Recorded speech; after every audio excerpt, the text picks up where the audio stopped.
All right.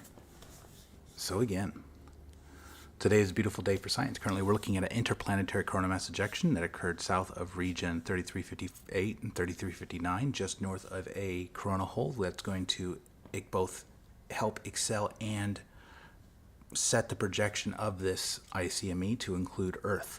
So we're definitely going to be impacted by this. It's going to be a very beautiful event, and we're definitely going to see aurora.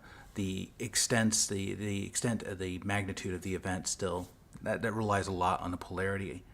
I'm expecting at least a G1. We might see a G2, but mostly it's going to be that initial impact that's going to be the bell shaking, as it were, because it's going to come with a lot of force due to that coronal hole just to the south, giving a little more oomph to the solar speed, the solar wind that's going to be included in the solar storm. But you can see here this event as it occurs on 193 as it propels off, and we'll take a look at it on 171 as well.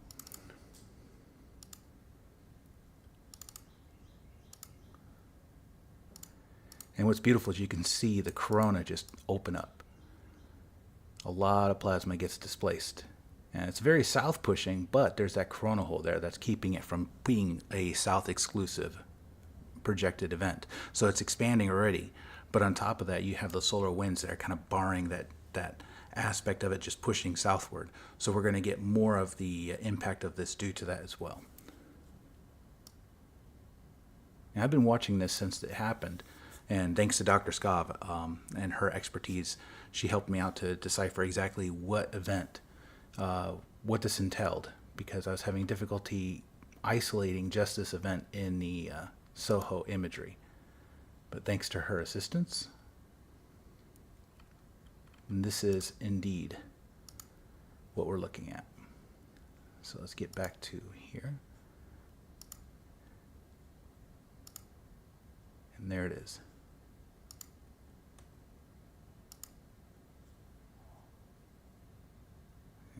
A little finicky there. So here's the initial site of it on SOHO C2. We can see that starting to show, say hello, and here we go. It's encompassing quite a radius here.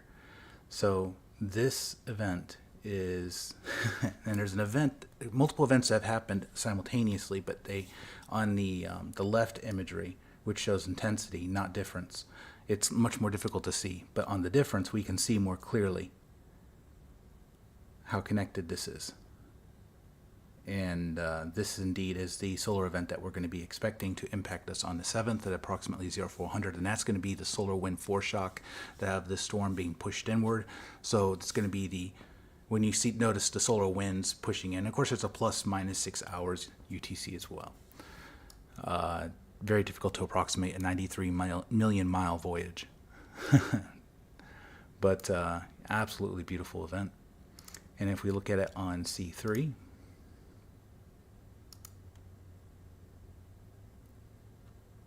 and again on difference, it shows so much better, so much more clearly defined. And there it is. And this is the event in focus, and that is heading towards Earth. Beautiful auroras should be expected. Now, I don't expect anything severe or anything dramatic, so there's nothing to be disturbed or concerned about, but excellent for photographers that love to get those beautiful images. And once again, let's take a look at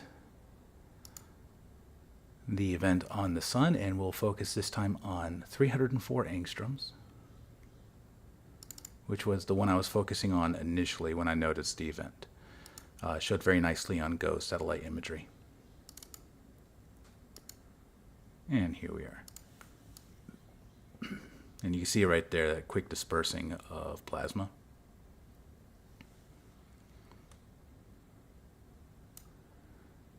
And that coronal hole just to the south of it. Absolutely beautiful. All right. So to summarize, ICME projected towards Earth, expected approximately 0400 on 7 July, plus or minus 6 hours. The event occurred approximately 0400 UTC on 4 July 2023, and the event occurred in the southern hemisphere, just south of region 3358 and 3359, just north of the coronal hole south of there. And that's the update. And cheers and science on.